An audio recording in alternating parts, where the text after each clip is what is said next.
मुतवज्जे है इसका? इजाजत है गुफ्तगू शुरू की जा सकती। सिलसिला गुफ्तगू यकीनन अज़हान आलिया में महफूज है। गुफ्तगू हो रही है अल्लाह की कुरान से, सूरह मुबारक फातिर से, जिसमें खुदा कह रहा है सुम्मा फिर और असना वारिस कर दिया अल किताब का उन लोगों को, उन अब्दों को जिन्हें हमने मुस्तफ़ा किया हो। पहली मजलिस से लेके अब तक अपनी कामिलमी का एतराफ़ करते हुए और दहलीज़ सैयदा से मांगी खैरात पे एतमाद करते हुए ये जुमले रोज़ाना आपके गोश गुजार कर रहा हूँ कि लफ्ज़ कुरान और लफ्ज़ किताब मानी एक हैं, अल्फाज भी मुख्तलिफ हैं और मफहूम भी मुख्तलिफ है। कुरान कहते हैं पढ़ी जाने वाली किताब और किताब कहती है लिखी जाने वाली चीज। जो पढ़ी जाए वो कुरान होती है, जो लिखी जाए वो किताब होती है।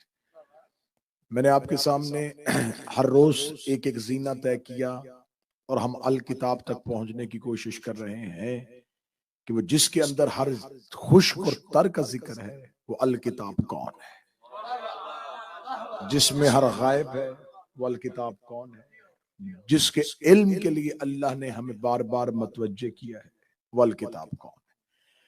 यह है पिछली गुफ्तगू का खलासा और आज थोड़ी सी मुख्तसर तमहीद और फिर गुफ्तगू जारी होगी। सूरह मुबारक फातिर में ही अल्लाह इरशाद फरमाता है बिस्मिल्लाहिर रहमानिर रहीम वल्लज़ीना औहैना मिनल किताब। वो अल्लाह वो है जिसने वही की है कुरान में किताब के लिए। वही कुरान ने की है और इशारा किताब की तरफ है।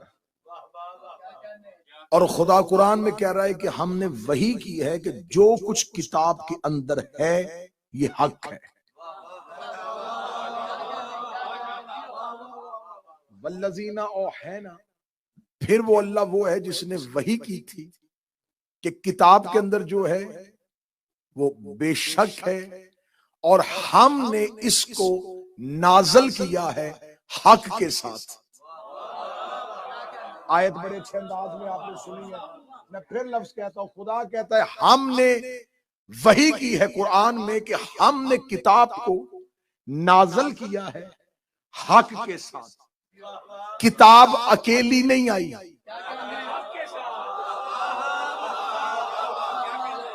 किताब नाजल हुई है एक हक के साथ। किताब अकेली नहीं उतरी, कोई एक हक है जो किताब के साथ नाजल हुआ है। अब उस हक को जरूरत नहीं है कि किताब उसे हक मनवाए। बादशाह हुसैन सलामत रखे इन हाथों को, हक को जरूरत नहीं है कि किताब उससे मनवाए, किताब को जरूरत है कि हक उससे मनवाए, क्योंकि हमने इसे नाजल किया है हक के साथ।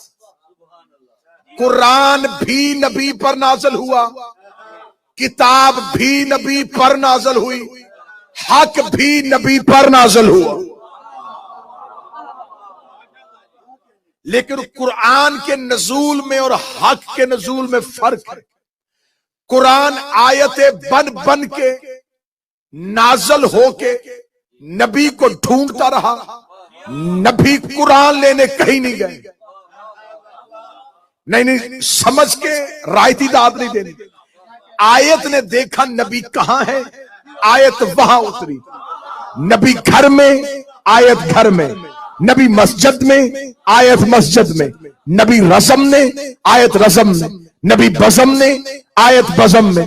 जहां नबी होता था आयत पीछे चलती थी। ये कभी नहीं हुआ कि आयत ने कहा हो कि मस्जिद में आ, मैं नाज़िल हो चुकी हूं। आयत ने कहा हो मैदान में आ, मैं नाज़िल हो चुकी हूं। आयत मुस्तफा के पीछे जाती रही। जहां मुस्तफा होता था वहां आयत आती थी, आखिर तक बंदे में मेरा चेहरे पे नजर है। इसका मतलब है आयतों ने मुस्तफा का इंतजार किया है, मुस्तफा ने आयतों का इंतजार नहीं किया। आयत को जरूरत मुस्तफा की थी, मुस्तफा को अपना हक मनवाने के लिए जरूरत नहीं थी। आयतें मुस्तफा को ढूंढती रही। वो कुरान जो मोहम्मद की तलाश में निकलता था, 13 रजब को अली आए थे, 16 रजब को रसूल चल के अली लेने के लिए।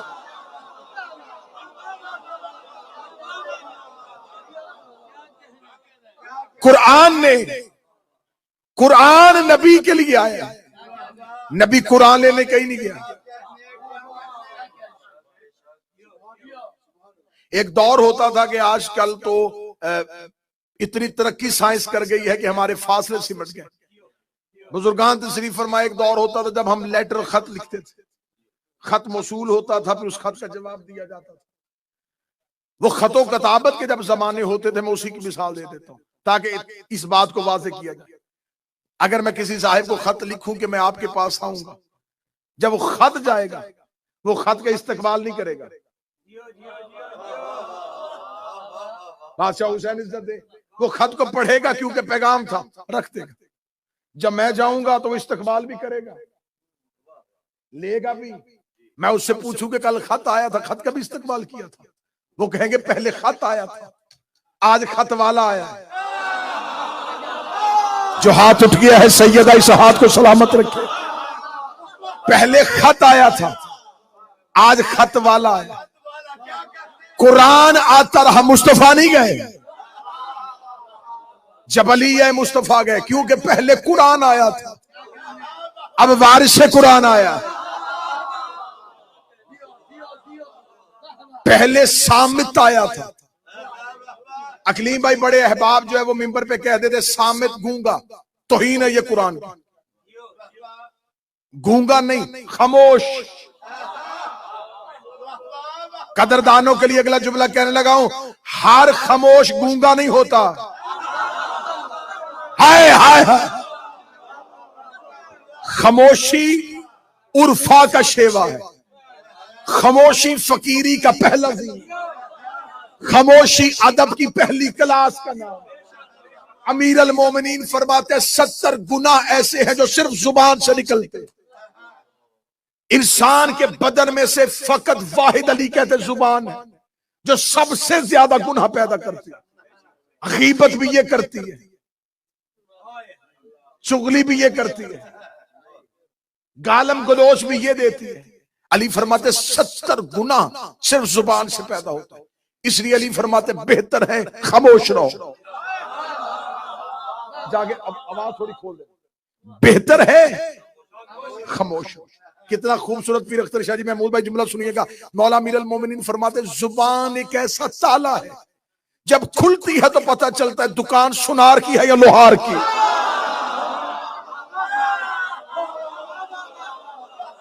जुबान एक ऐसा ताला है, जब खुले तो फिर पता चलता है दुकान सुनार की है या लोहार की। सलमान मोहम्मदी से एक बंदे ने पूछा था, तू जो अली का लायक तरीन शागिर्द है, बता इंसान को कितना बोलना चाहिए, कितना चुप रहना चाहिए। सलमान मोहम्मदी ने कहा, अली ने फरमाया था 70 गुना जुबान से पैदा होते हैं, लिहाजा बेहतर है कि इंसान चुप रहे, सारी जिंदगी बोले ही ना, सारी जिंदगी खामोश रहे। ये कहने के बाद सलमान मुस्कुरा कर दे, हाँ अगर फजाइल अली की बात हो फिर कभी भी चुप ना रहे।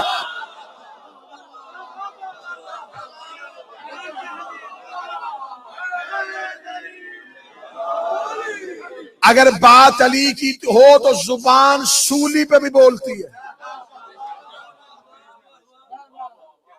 वो सामित था, रसूल गए, ये नातिक था, रसूल खुद चल के आ रहे। मैं पूरी जिम्मेदारी के साथ लफ्ज कह रहा हूं, अमल मुसलमान का हो या सहाबी रसूल का, आयत से पहले साबित ही नहीं। जो करीब बैठे आपने साथ देना, किसी सहाबी का अमल मुझे दिखाओ जो आयत से पहले हुआ। कर ही नहीं सकते थे, हुक्म ही नहीं था। वो इंतजार करते थे आयत आए हम अमल करें। आकिमुस्सलात की आयत पहले आई, सहाबा ने नमाज बाद में पढ़ी। आतु ज़कात की आयत पहले आई, सहाबा ने ज़कात बाद में दी। हुज्जल नास की आयत पहले आई, सहाबा ने हज बाद में किया। जाहिदु फी सबीलिल्लाह की आयत पहले आई, इन्होंने जहाद बाद में किया। अमर बिल मारूफ की आयत पहले आई, इन्होंने अमल बाद में किया। नहीं अनिल मुनकर की आयत पहले आई, इन्होंने अमल बाद में किया। आयत पहले अमल बाद में, आयत पहले अमल बाद में, आयत पहले अमल बाद में, आयत पहले अमल बाद में। सहाबी और अहले बैत का फर्क तुम्हें समझ में नहीं आया? सहाबी का अमल आयत के बाद में, आयत पहले अमल बाद में। अहले बैत का अमल पहले आयत बाद में।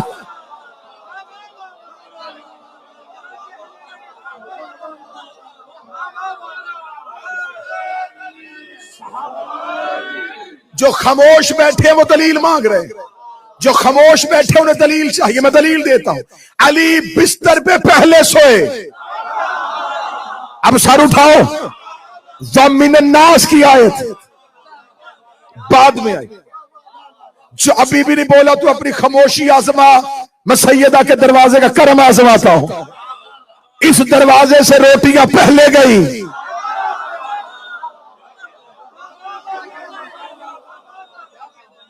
आयतें बाद में आई, आयत नहीं। सूरह दहर का मुकम्मल नज़ूल, दहलीज सैयदा की खैरात की हुई रोटियों का बदला। मुफस्सरीन आम और मुफस्सरीन खासा ने लिखा, 3 दिन मुसलसल दहलीज सैयदा से रोटियां खैरात हुई। तीसरे दिन जबरील ने आके कहा, हम मलाइका थे जो रोटियां लेने आ रहे थे। वह युत्मिऊन तआम अला हुब्बिही मस्कीनम व यतीमम व असीरा। खाना खिलाया इन्होंने उसकी मोहब्बत में, कभी फकीर को, कभी यतीम को, कभी असीर को। और इन रोटियों के बदले में अल्लाह ने जन्नत की विरासत और मलकियत अहले बैत को दी। घड़े में मुंह देकर लाउड स्पीकर पे और कैमरे की मौजूदगी में आया ततहीर के पंचतन और है, सूरह दहर के पंचतन और है।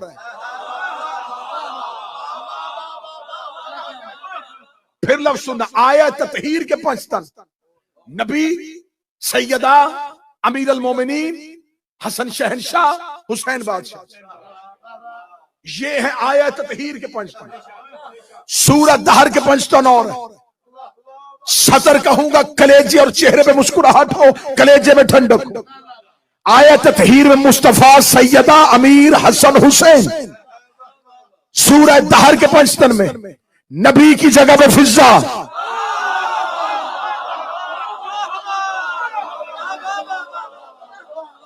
वो जो रोटियां दी हैं उनमें 3 रोटियां फिजा की हैं। 3 रोटियां जनाब फिजा की हैं। और ये मशहूर किताब मनाक़िब अहले बैत और अहले सुन्नत भाइयों की भी किताबों में ये जुमला लिखा हुआ है कि रिसालत माप की एक दफा घर में मौला अमीर अल मोमिनीन ने कहा, या रसूल अल्लाह, मेरा जी चाहता मैं आपकी दावत करूं। रसूल घर में गए, मौला अली ने दावत का एहतमाम। अगले दिन सैयदा ने कहा, बाबा आज खाई अली की दावत, कल मेरी तरफ से है। फिर अगले दिन मौला हसन, फिर अगले दिन मौला हुसैन। 5वें दिन किताब पे कहती रसूल घर आए। सैयदा ने दरवाजा खोल के कहा कि आज बाबा क्यों आए? फरमाया, ज़हरा आज मेरी दावत है। शहजादी ने कहा, बाबा किसने? फरमाया, फिजा ने।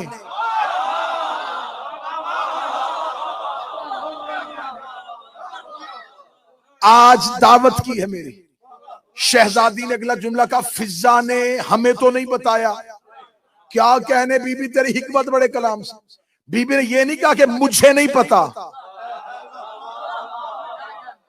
बीबी ने कहा फिजा ने हमें नहीं बताया कि आज फिजा ने बाबा की दावत की है। अहले सुन्नत और अहले तशय्युअ दोनों किताबों में लिखा है कि शहजादी ने जो ही फिजा के कमरे का पर्दा उठाया तो फिजा के मुसल्ले के आगे रंग बिरंगे खाने बेमौसम फल।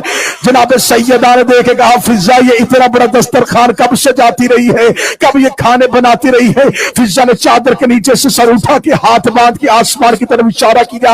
आवाज आई, अल्लाह ने अर्श से भेजे है। इतना कहना था रसूल ज़हरा का माथा चूम के कहा तेरी कनीज मरियम से अफजल है।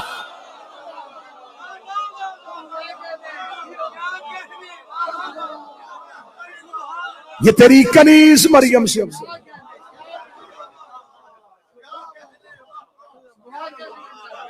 सूरह दहार के पंचतन में फिजा है, क्योंकि रसूल ने रोजे रखवाए थे, रखा नहीं था। मन्नत के रोजे थे, वाजिब नहीं थे, मन्नत के रोजे थे। रसूल ने रखवाए थे, रखा नहीं था। अफ्तार के वक्त फकीर, यतीम और कैदी आए। पूरा वाक्य नहीं सुनाना वरना 30 मिनट गुजर जाएंगे। ये रसूल ने रखवाया था। या रसूल अल्लाह, इस पंचतन में तू क्यों नहीं? ये अल्लाह और मुस्तफा का मुश्तरका मंसूबा था, क्योंकि इन रोटियों के बाद आनी थी जन्नत की मलकियत की सनद। और अगर जन्नत की मलकियत में रसूल भी हो जाते, क़यामत वाले दिन आल का दुश्मन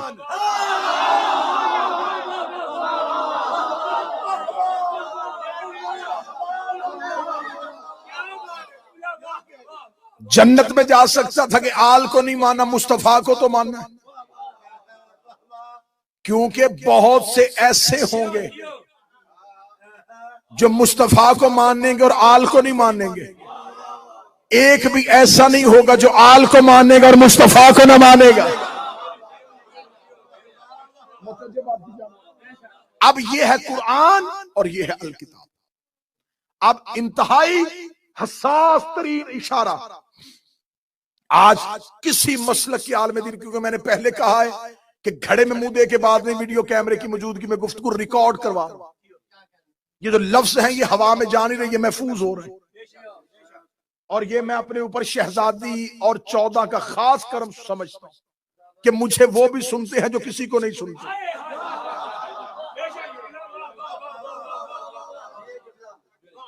ठीक नासिर भाई, मैं ठीक कह रहा हूं। लिहाजा जो सुन रहे हैं उन तक बात पहुंचाने लगा। किसी मसलक के मौलवी से पूछो, ये जो कुरान हमारे घरों में है, अल्लाह का कलाम है, वही से उतरा है, नबी पे उतरा, ये हम सब शियों का यकीन। हमें सिर्फ इतना बताओ, ये कुरान उस सूरत में है जैसे नाज़िल हुआ था? मैं नौजवानों और बच्चों के लिए फिक्र और सोच लेके आया हूं इस मुश्किल तरीन दौर में, जहां इस टॉपिक पे कोई बात करने को तैयार नहीं। क्योंकि कुरान ये कहता है कि लोग जिस चीज से जाहिल होते हैं उसी का दुश्मन हो जाते हैं। क्योंकि हमारे मुआशरे में आम तासुर ये पाया जाता है, मैंने तो पहले कभी नहीं सुना। कोई बात सुनाओ, मैंने तो पहले कभी नहीं सुना। भाई तूने नहीं सुना, कसूर तेरा है, तू अपना इल्म बढ़ा। लिहाजा ये जो कुरान हमारे घरों में है, ये वैसे ही जैसे आया था। अगर ये वैसे ही है तो पहली आयत आपके बकौल आई थी, इकरा बिस्मिक।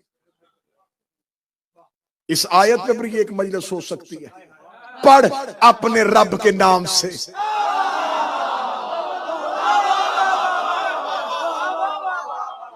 जिसे 2 दिन पहले वाली मजलिस याद है कि इस मुल्ला कौन है, इकरा पढ़ बिस्मे रब्बिक।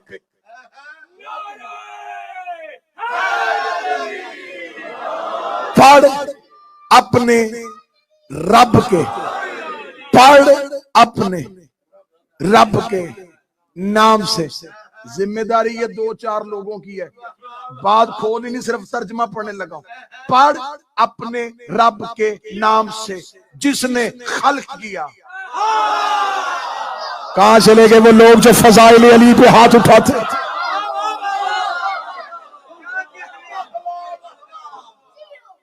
इकरा बिस्मिक। अब ये आयत सबसे पहली है हसन भाई, आई सबसे पहली है कुरान के सेंटर में। अल यौमा अकमलतु लकुम दीनुकुम, आखिरी आयत सूरह माइदा में। तो ये कुरान की तरतीब क्यों तब्दील हुई है? तो ये तमाम स्कॉलर्स का मुत्तफिक अलह फैसला है, ये कुरान नज़ूली तरतीब के एतबार से नहीं है। अच्छा आओ आगे बढ़ते हैं। जमा कब हुआ था? अब तमाम स्कॉलर्स का मुत्तफिक का फैसला है।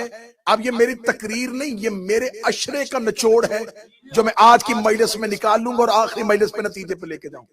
तमाम स्कॉलर्स ने कहा कि ये कुरान नजूली एतबार से ठीक नहीं है अल्लाह का कलाम, लेकिन तरतीब जमा कब हुआ था? कहते जी ये दौरे रसूल में जमा नहीं हुआ था, बाद में जमा किया गया। उतरा किस पे था? रसूल पे।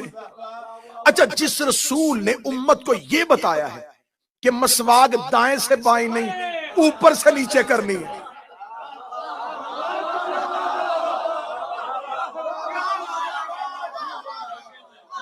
मैं इन बच्चों के लिए पढ़ रहा हूं। जिस रसूल ने बताया था कि दाढ़ी मुट्ठी के अंदर होनी चाहिए, जिसने इतने बारीक बारीक शरीयत के मसले उम्मत को बता दिए, जो अहम काम था कुरान जमा करना, वो किया ही नहीं। उतरा रसूल पे था, जमा उम्मत ने किया।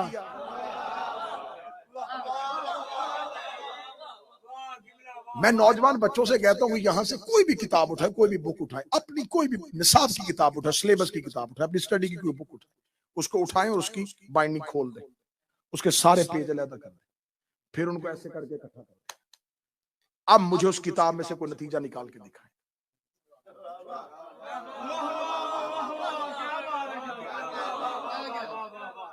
अब पढ़े से पढ़े टीचर से जाके कहो कि इसमें से मुझे पढ़ा, वो देखेगा ये क्या हुआ है, इसकी तो तरतीब उलट पुलट कर दी। वल्लाह बखुदा ये कुरान के साथ एक आयत अहकाम बता रही थी, अगली अजाब की आयत आ गई जो मक्के के मुशरिकों के लिए आई थी।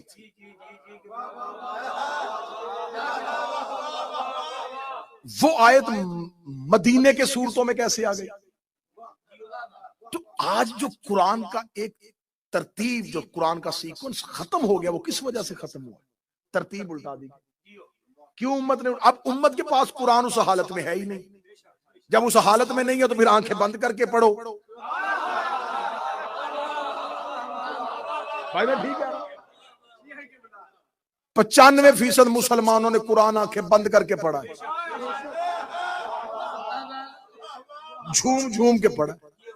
क्यों तरतीब? आज कोई गैर मुस्लिम के वो अपनी बुक लेके आओ जो तुम्हारे अल्लाह की किताब, वो जब उसको पढ़ना शुरू करेगा, वो क्या है? आदम की बात होते होते ये नीचे यहूदियों के ऊपर अजाब की बात हो गई, ये नीचे साथ ही चौपायों का हुक्म कि जानवरों को कैसे रखना है, ये सारी अहकामात खराब कैसे? कोई भी पढ़ा लिखा बच्चा जिसको स्टडी से कोई दिलचस्पी है, वो कभी भी अपनी किताब के पेज उलट पुलट नहीं करेगा। हाँ, एक जगह पे ये चीज मंजर नजर आता है कि मेरे पास कुछ कीमती कागजात थे, मैंने रखे हुए थे, छुपाए हुए थे। एक शख्स ने वो चुराए, वो उनमें से अपनी मर्जी का कागज निकाला, ऊपर से मैं आ गया, उसने इकट्ठे किए।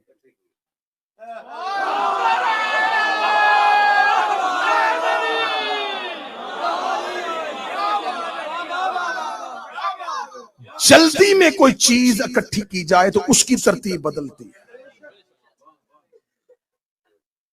अब आइए, मैं पूरी जिम्मेदारी के साथ, क्योंकि मैंने पहले कहा है कि मैं वीडियो कैमरे की आंख में आंख डाल के गुफ्तगू कर रहा हूं। वल्लाह बा हुसैन इस बारगाह की हदूद में बैठे हुए लोग मेरा मुतमईन नजर नहीं है, वो हैं जो उधर से मुझे देख रहे हैं, उनसे मैं मुखातब हूं। आपके सामने मैं जो पढ़ता रहूंगा आपने हैदर ये तो आपकी मोहब्बत है ना, ये तो आपकी मोहब्बत है। आप कहेंगे बिल्कुल जी मौला का जाकर है, फजाइल पढ़ रहा तो सही पढ़ रहा है। मुतमईन नजर वो है जिनको पता ही नहीं है कि मजमे में कौन बैठा हुआ। नॉर्थ हैम्पटन में कितने शिया रहते हैं, मिल्टन कीन से कितने लोग आए हुए थे, ल्यूटन के बंदे कितने बैठे, उनको कुछ नहीं पता। उनको ये पता कि ये पढ़ रहा है तो इसकी सुननी है, ये कहेगा क्या। अब मुझे वो मेरे बरादरान बताएं, उनका अगर किसी मसला किसी फिरके के साथ ताल्लुक है, मैं बिल्कुल अहले सुन्नत किताबों की जिम्मेदारी ले रहा हूं। तमाम किताबों में लिखा है ये कुरान नबी जमा करके नहीं गए थे, नबी के बाद पहली खिलाफत के दौर में भी ये जमा नहीं था। जब दूसरी खिलाफत का दौर आया, अब ये तमाम वाकया शिया किताब से नहीं, अहले सुन्नत लिटरेचर से पाया। जब दूसरी खिलाफत का दौर आया तो एक जंग हुई थी, जंग यमामा। वहां पर मुसलमानों के, अब अहले सुन्नत तरीका थी कि बहुत से हुफ्फाज जिन्होंने कुरान हिफ्ज किया हुआ था, वो सहाबी शहीद हो गए। जब उनकी शहादत हो गई तो फिर खलीफाए वक्त और खलीफतुल मुस्लिमीन दूसरे खलीफा ने सोचा कि इस तरह अगर हाफिज कत्ल और शहीद होते रहे तो कुरान तो सीनों में है, तो कुरान कैसे करें। उन्होंने कहा कि कुरान इकट्ठा करें, जमा करें। अहले सुन्नत तरीका कहती है कि उन्होंने एक सहाबी की ड्यूटी लगाई कि तू कुरान जमा कर, जिसका नाम था जैद बिन साबित। जैद बिन साबित से कहा तू कुरान जमा कर। अब क्योंकि मेरे अहले सुन्नत बरादरान जो है वो सिर्फ तारीख पढ़ते हैं, इसका ऑपरेशन नहीं करते, ड्यूटी लगाई है हमारी मौला ने। अब आप यहां पर रुके कि जैद बिन साबित ने, ये बच्चे जो हैं आप किताब ना पढ़ सके, आप विकिपीडिया पे चले जाइएगा कि कुरान जमा किसने किया, वो बता देंगे जैद बिन साबित ने। जैद बिन साबित कौन था वो हम बताते हैं। जैद बिन साबित का ताल्लुक खजरज कबीले से था। इसकी मां का नाम नौरा था। ये खानदान मालिक के साथ इसका ताल्लुक था। अब मैं बताऊंगा कि वो अगला शजरा कहां जाएगा। ये जैद बिन साबित मक्के का रहने वाला था ही नहीं, ये मदीने का रहने वाला, ये अंसार था। जब रसूल ने मदीने हिजरत की, इसकी उम्र 11 साल थी। इसने मक्के में उतरती आयतें देखी नहीं। अब मेरी तकरीर का जो अगला पार्ट है, इसका दाद के साथ ताल्लुक ही नहीं, क्योंकि आप इसमें दाद नहीं दे सकते। आप इसको बिल्कुल खामोशी से भी सुनेंगे तो मुझे कबूल है, लेकिन ये बातें महफूज करने वाली। जैद बिन साबित अंसार था, खजरज कबीले का था। जब रसूल ने हिजरत की तो 11 साल का था। जब इसको कुरान जमा करने पे मामूर किया गया तो अब मुझसे पूछे कि जब ये थाई अंसार था और इसकी इतनी ज्यादा कोई इसकी काबिलियत भी नहीं थी, इसे कुरान जमा करने के लिए क्यों लगाया गया? इसके पास कौन सी ऐसी चीज थी? वो इसकी चीज जो है, वो इसका क्रेडिट जो मैं बता देता हूं कि क्यों उसको रखा गया। सकीफा में सबसे पहले अंसार की तरफ से खलीफा के हाथ में इसने बैत की थी। 2 कबीले थे, औस और खजरज, दोनों आपस में लड़ रहे थे अंसार के कि हम चाहते हैं कि खलीफा रसूल के बाद हम में से हो। खजरज कबीला बहुत बड़ा था। इस जैद बिन साबित ने आगे बढ़ के पहले खलीफा के हाथ पे बैत की कि सबसे पहले मैं तेरी बैत करता हूं अपने कबीले की तरफ से। इसने बहुत ज्यादा खानदान की मेजॉरिटी की नुमाइंदगी करते हुए खलीफा की बैत की थी। तो यह है खलीफा की आंख का तारा। आज तक दस्तूर है, आज भी दस्तूर है। इस तरक्की याफ्ता मुआशरे की घुटन में भी ये शऊर आज भी है कि जो हुकूमत साजी में ज्यादा किरदार अदा करे उसे वही अहम ओहदा दिया जाता है। जो हुकूमत बनाने में ज्यादा किरदार अदा करे उसे उसकी उस किरदार साजी की वजह से सिला अहम सीट दी जाती है। अब उसने पहले खलीफा की बैत की थी। दूसरा सुनो मेरी कौम के बच्चों, इसने 3 खुलफा की बैत की है। इसने मौला अली की बैत नहीं की थी। इसे उस्मानी कहा जाता था। अब इसको बनाया है कुरान जमा करने के लिए। अब मेरा मुसलमानों से सवाल है, जब ये कुरान जमा कर रहा था मिकदाद कहां था? हजरत अब्दुल्ला इब्ने अब्बास मुफस्सर कुरान वो मौजूद, हजरत मिकदाद मौजूद, हजरत अमार यासिर मौजूद, हजरत अब्दुल्ला इब्ने मसऊद मौजूद। हद हो गई है, वो सहाबी अभी जिंदा था जिसके लिए नबी ने कहा था अबू जर से ज्यादा सच्चा जमीन पे है ही कोई नहीं। अबू जर से कुरान जमा नहीं करवाया, मिकदाद से नहीं लिया, अम्मार से नहीं लिया, अब्दुल्ला इब्ने अब्बास से नहीं लिया। अब्दुल्ला इब्ने मसऊद से नहीं लिया। छोड़ो यार, ये सारे अली के मानने वाले थे, अशरा मुबशरा जिंदा थे। अहले सुन्नत की किताबों में 10 सहाबी जिन्हें नबी ने जिंदगी में जन्नत की बशारत दी थी, बशारत वाले सहाबा के होते हुए 21 साल के लड़के को कहा कुरान जमा कर। उसने कुरान कैसे जमा किया? वो मस्जिद के दरवाजे पे खड़ा हो गया, उसने ऐलान किया जिसके पास जो आयत है वो लेके आओ। वो आयतें उसने इकट्ठी की लोगों की। उसका इकट्ठा करना यह अहले सुन्नत किताबों में लिखा, पूरी अहले सुन्नत किताबों में लिखा है कि उसने मस्जिद के दरवाजे पे खड़े होकर आयत इकट्ठी की। आयत इकट्ठी करना इस बात की दलील है कि उसके घर में कुरान नहीं था, उसके पास कुरान था ही नहीं, ना वो हाफिज था। उसे लोगों से इकट्ठा किया। इकट्ठा करने के बाद उसने एक नुस्खा बनाया और 2 उसकी कापियां, 2 नुस्खे लिख के एक हजरत आयशा के पास रखवा दिया, एक हजरत हिफ्जा के पास रखवा दिया।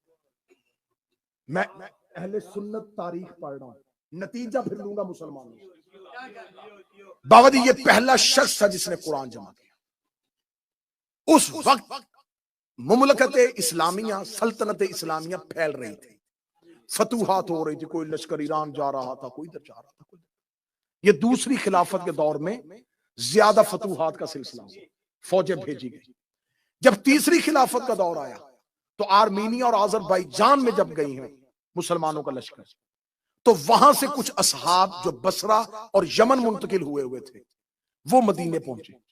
जब वो मदीने आए तो उन्होंने जब जमा किया हुआ कुरान देखा तो उनके पास जो आयतें थी जो उन्होंने अपने दौर में नबी से ली थी और लेके बसरे और यमन चले गए थे, उन्होंने जब वो निकाल के देखी तो वो इस कुरान में है ही नहीं। उन्होंने मदीने में शोर कर दिया कि ये कुरान किसने जमा किया?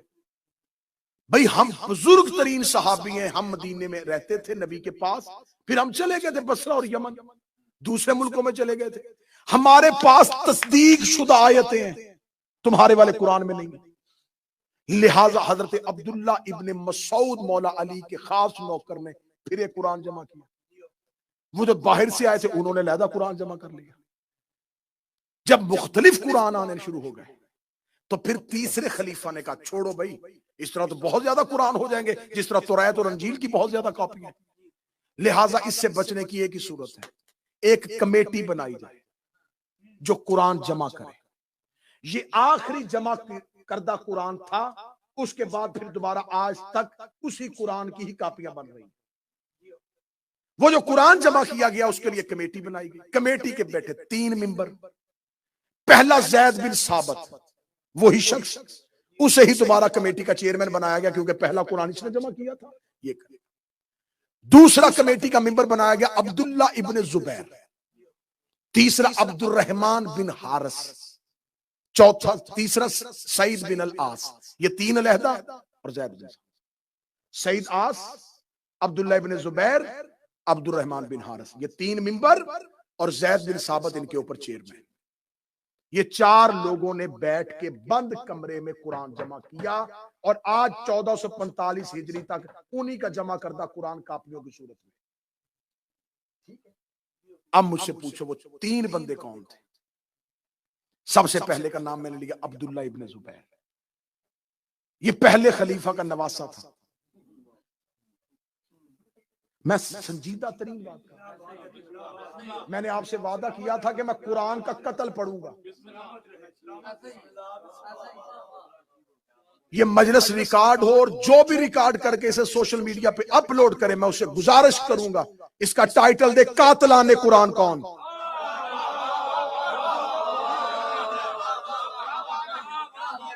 आज फिरके फिरके फिरके फिरके, मेरी फिका कुरान में, मेरी फिका कुरान में। आओ तुम्हें मरकजी मुजरम पकड़वाऊं, नाम लेके पकड़वाऊं। मेरी मजबूरी है, मेरा पेशा शिया नहीं, मेरा मजहब शिया है।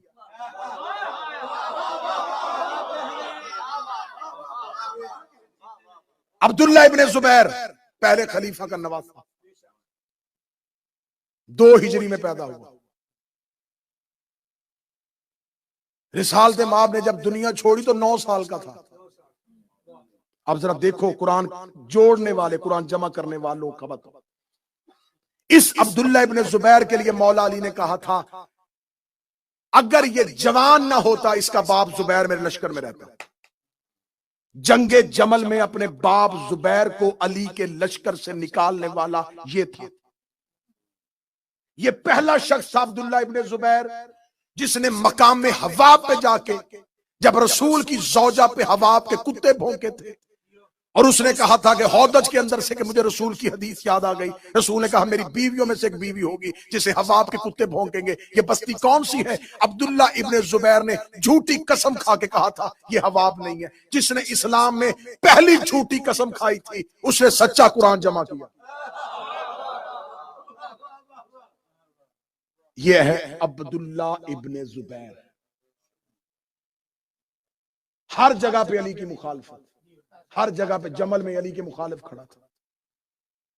दूसरा 20-20, 25-25 मिनट चाहिए एक एक की हिस्ट्री पढ़ने के लिए। दूसरा सईद बिन आस, अमर बिन आस का भाई, बनु उमैया से इसका ताल्लुक। अब बनु उमैया का जो हो, उसका भी मैं बताऊं कि उसको अली से क्या दुश्मनी थी। इसके लिए मैं अपने बच्चों को जल्दी जल्दी बस इतना बता देता हूं, इसका बाप बदर में अली ने मारा था। ये कुरान कमेटी का दूसरा मिंबर था। तीसरा मिंबर था अब्दुर्रहमान बिन हारिस, ये मखजूमी कबीले से था और इसका पूरा कबीला अली से दुश्मनी करता था।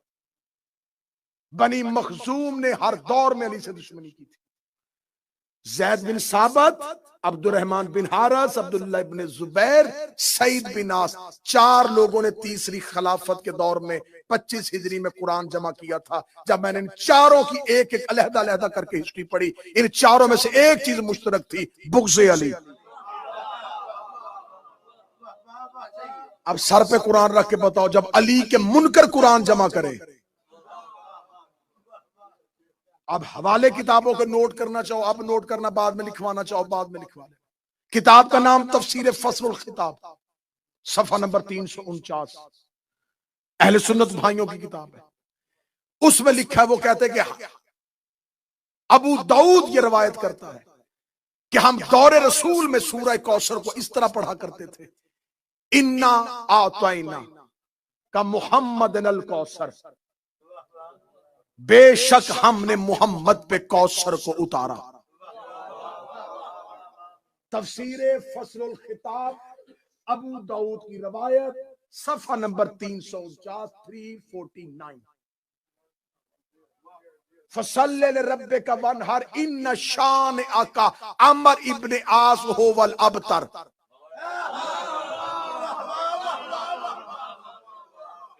नाम था अमर इब्ने आस का इस सूरत के अंदर। अबू लहब का नाम तो है, तब्बत यदा अबी लहबिन व तब, अल्लाह कहता है अबू लहब तेरे हाथ टूट जाए, क्योंकि अबू लहब के ऊपर इन्होंने रखा हुआ था ये हाशमियों के खानदान का है।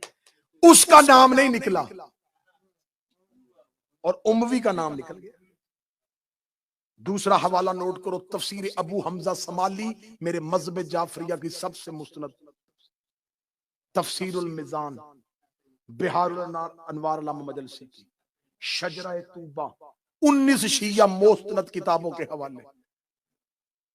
अबू मसूद मौला अली का खास सहाबी रवायत करता है, हम दौरे रिसालत में आया बल्लग को इस तरह पढ़ते थे, या अय्यो रसूल बल्लिग मा उनज़िला अलैका मिन अली इब्ने अबी तालिब।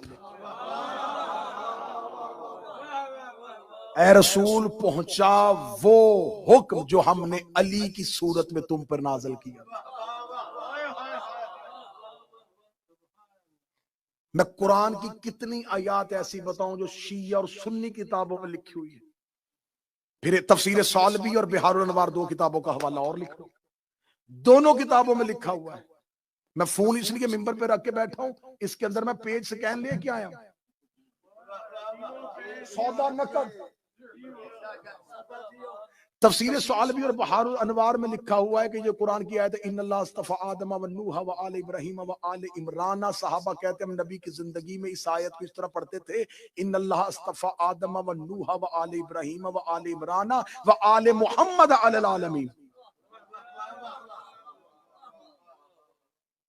हम इस तरीके से पढ़ाते हैं। राग़िब इस्फहानी की किताब मुहाज़िरात अहले सुन्नत किताबों के हवालों के साथ है कि नबी की ज़ौजा हजरत आयशा कहती हैं कि मेरे पास कुरान की कुछ आयात पत्तों पे लिखी हुई थी, जिसमें आयात रजम भी थी।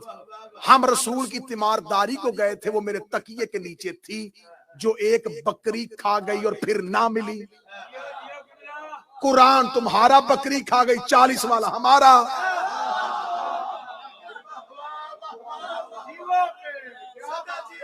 जिसकी शक्ल ठीक नहीं है वो कहते हैं शियों का 40 पारों वाला कुरान।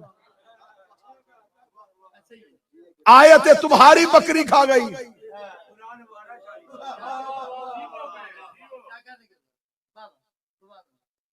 तो हम तहरीफ कुरान के कायल नहीं है। हम इस कुरान की इज्जत को कभी भी फरामोश नहीं करते। हम इस कुरान को चूमते भी है, सीनों से लगाते, अपने बच्चों को पढ़ाते भी हैं। लेकिन दो चीजें नबी छोड़ के गए थे, कुरान और अहले बैत। आज बंदे परेशान होके इसलिए ये मौजू सुन रहे हैं कि ये मौजू मिंबर से पढ़े ही नहीं जाते। किताबों में है, मौलवी पढ़ते बंद करके किताब रख देते। वो कहते हमें पता चल गया ना, माइक में मुंह देके अपनी गर्दन जरूर कटवानी।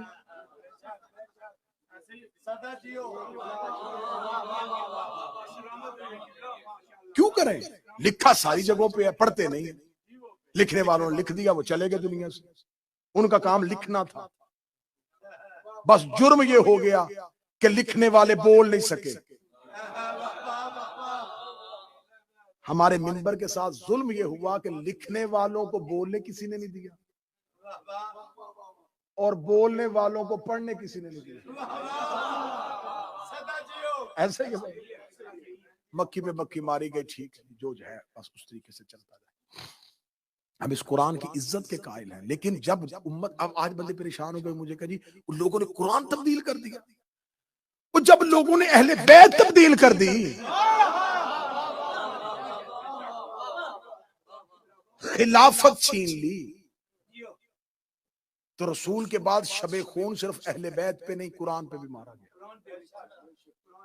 कल पढ़ूंगा मैं इंशाल्लाह, कल की मजलिस में कुरान का कत्ल, कुरान कितना मजलूम है, कुरान कब कत्ल हुआ था और कुरान किस हालत में क़यामत वाले दिन उठेगा। और फिर इंशाल्लाह आखिरी मजलिस में बताएंगे कि फिर वो अल किताब कहाँ है। अब बड़ी जल्दी जल्दी यहाँ पर एक सवाल जो है वो आपको आज रात बहुत सताएगा, वो सवाल का जवाब भी मैं जल्दी जल्दी दे देता हूँ कि अगर कुरान इस तरीके से इन खिलाफतों के दौर में बदला जा रहा था तो अली कहाँ थे? पहली ही खिलाफत के दौर में भी पहले खलीफा को खलीफा बने 3 दिन नहीं हुए।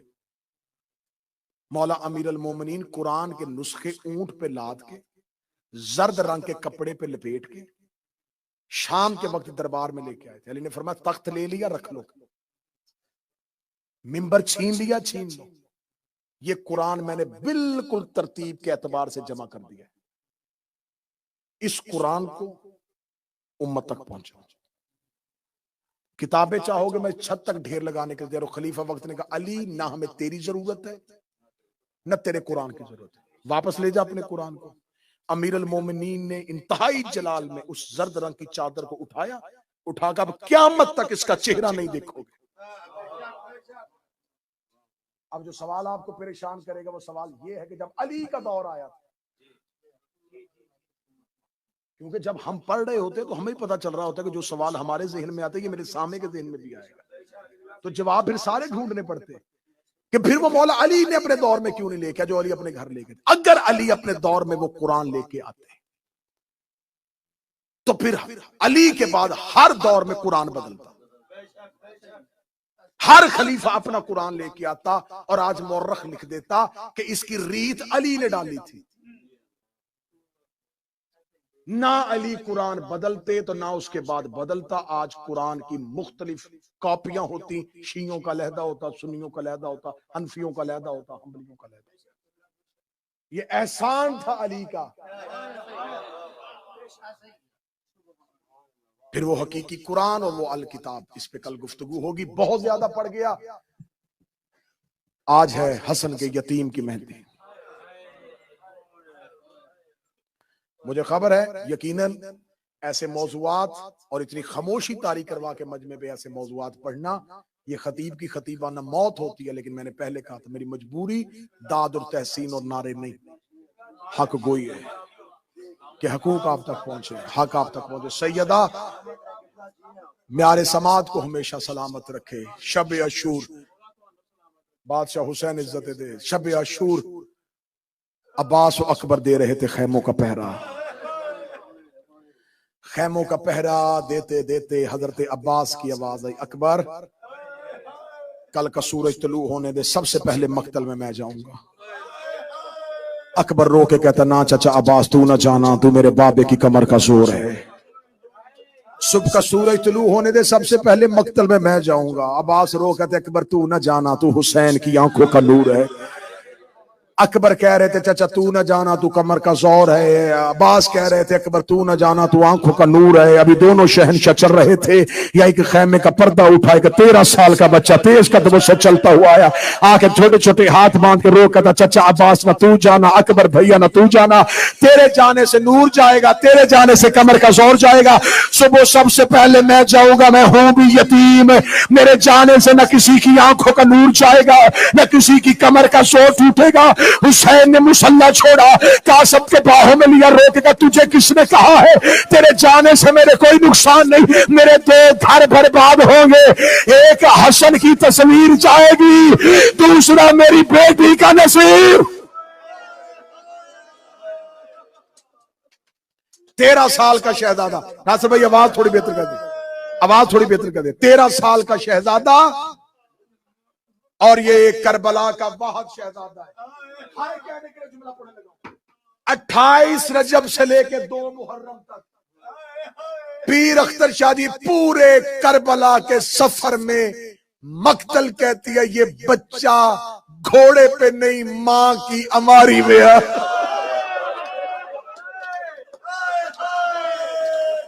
इसे सारे सफर में मां सफरों से बचाती रही है। जनाबे कासिम घोड़े पे बैठ के नहीं आए, मां की अमारी पे आए। हर औलाद मां को प्यारी होती है, हर औलाद मां को प्यारी होती है। मैं अगली सत्र कहूंगा, जवान मातम का हक अदा कर देना। हर औलाद मां को प्यारी होती है, लेकिन बेवा मां को बड़ी प्यारी होती है। जिसके सर पे शौहर ना हो ना, वो औलाद को बड़े लाड से पालती है। कासिम को मां ने सारे सफर अमारी से नहीं उतारा। काश मैं वजह पढ़ूं और जैसे मैं समझ रहा हूं वैसे कुछ शिया समझे। कासिम को अमारी से ना उतारने की एक वजह यह भी थी, इस सफर में हर बच्चा बाप के साथ आया हुआ था। कासिम की मां गवारा नहीं करती थी कहीं सफर में कोई बच्चा अपने बाप को बुलाए। मेरा कासिम तड़प के कहे, मुझे मेरा बाबा याद आ गया है। मां ने सारे रास्ते बेटा सीने से लगाए रखा। शब अशूर हुसैन ने कासिम का जुमला सुना। 10 मुहर्रम का सूरज तलू हो गया। हर मां ने अपनी अपनी कुर्बानी तैयार करनी शुरू की। शहजादा कासिम का शोहरा आफाक जुमला, जब कासिम ने कहा था चचा मुझे मौत की इजाजत, मौला हुसैन ने कहा था कासिम तेरे नजदीक मौत कैसी है। कासिम रो कहते, शहद से ज्यादा मीठी, शहद से ज्यादा शीरी। ये जनाबे कासिम का शोहरा आफाक जुमला है। किताबें कहती है हर मां अपना बेटा तैयार कर रही थी। 7 मरतबा कासिम गए अब्बास के पास, रो के कहा चचा अब्बास मुझे मौत की इजाजत ले दे। जनाबे अब्बास कासिम का हाथ पकड़ते हुसैन के पास जाते। हुसैन रो कहते अब्बास वापस ले जा, मेरे भाई की निशानी है, मेरे हसन की निशानी है। 7वीं मरतबा कासिम ने आके मां के कदमों पे हाथ रखे। रो का सिफारिश भी चचा गाजी की थी, फिर भी हुसैन ने इजाजत नहीं दी। मां ने हाथ पकड़ा, उस टीले की जानब चली जहां ज़हरा का गरीब बैठा था। हुसैन ने आते हुए कासिम की मां को देखा, बहन की तरह हया करते थे, मां की तरह एहतराम करते थे। मौला हुसैन उठ के खड़े हुए, दोनों हाथ में पेशानी पे रखेगा कासम की माँ खुद तकलीफ क्यों की है, रो कर 7 मरतबा अब्बास भेजा, आपने इजाजत नहीं दी। बिस्मिल्लाह पढ़ के कासम की माँ ने कासम के बाजू से तवीज खोला, तवीज खोल के कहा हुसैन को अमानत देने के लिए आई हो। मौला हुसैन देख कर कौन सी अमानत है, रो के कहती आखिरी वक्त में हसन ने कुछ तहरीर लिख के कासम के बाजू पे बांधी थी, रो के कहना मुश्किल पड़े तो ये तवीज खोल लेना। हुसैन ने तहरीर पढ़ी, हुसैन की चीख निकली, लिखा हुआ था हुसैन दीन पे मुश्किल पड़े, मेरा कासम यतीम समझ के नजरअंदाज न करना, मेरा कासम हसन की जगह,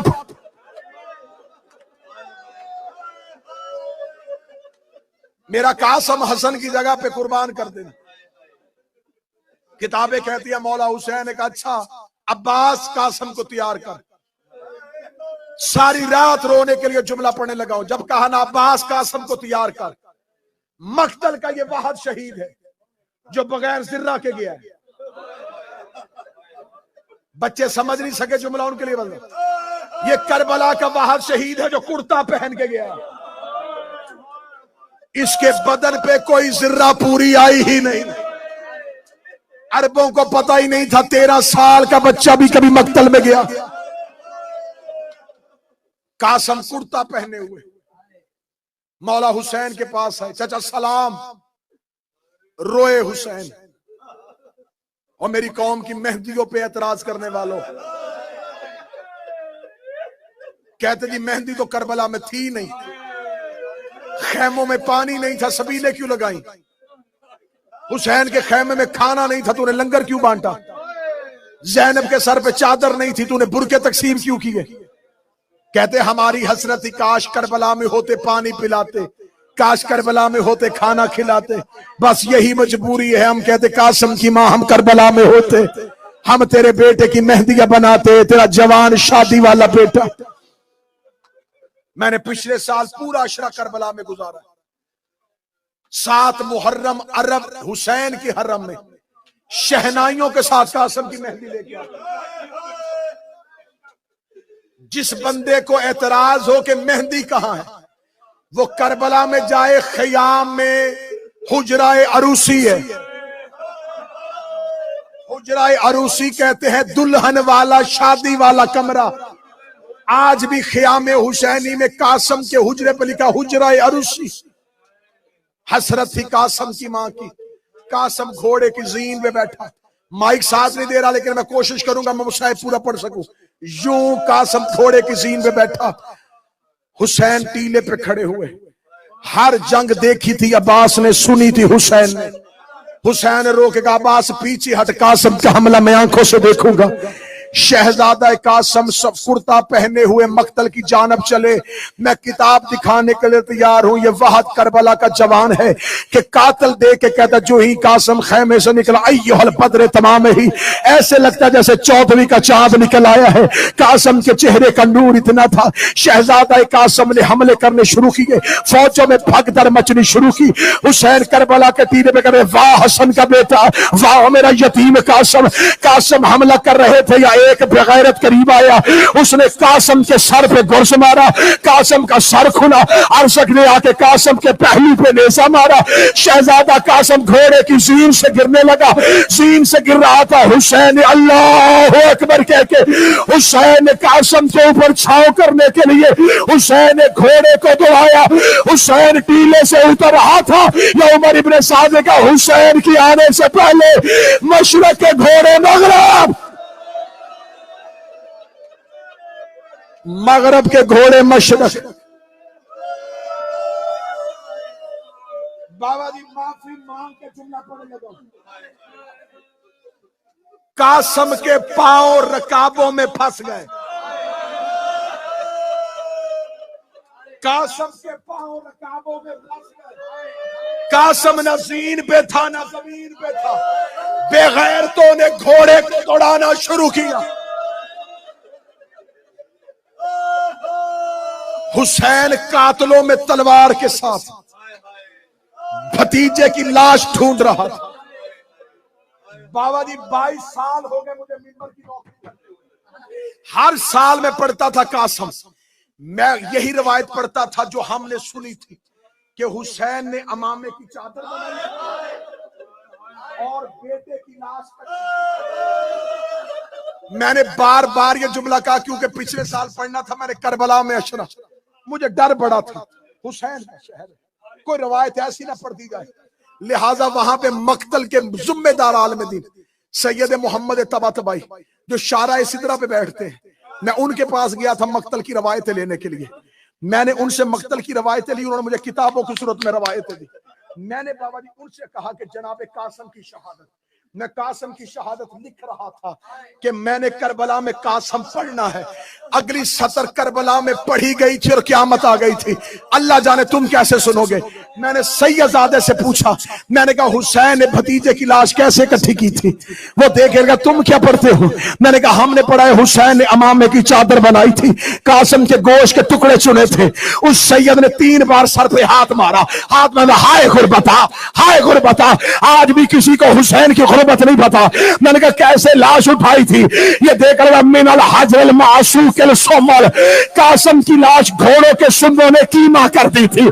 हुसैन ने टुकड़े उठाए नहीं थे, हुसैन एक एक घोड़े का सोन उठाता, सोन के नीचे से कासम की लाश के टुकड़े निकाल निकाल के कहता ओ मेरा यतीम, ले आओ मेहदी शहजादे की, ले आओ मेहदी शहजादे की। रो के कहता हाय ओ मेरे हसन का यतीम, हाय ओ मेरा कासम। फरमा की आवाज आई हुसैन मेरे बेटे की लाश नहीं लाया, आवाज आई जितनी मिली थी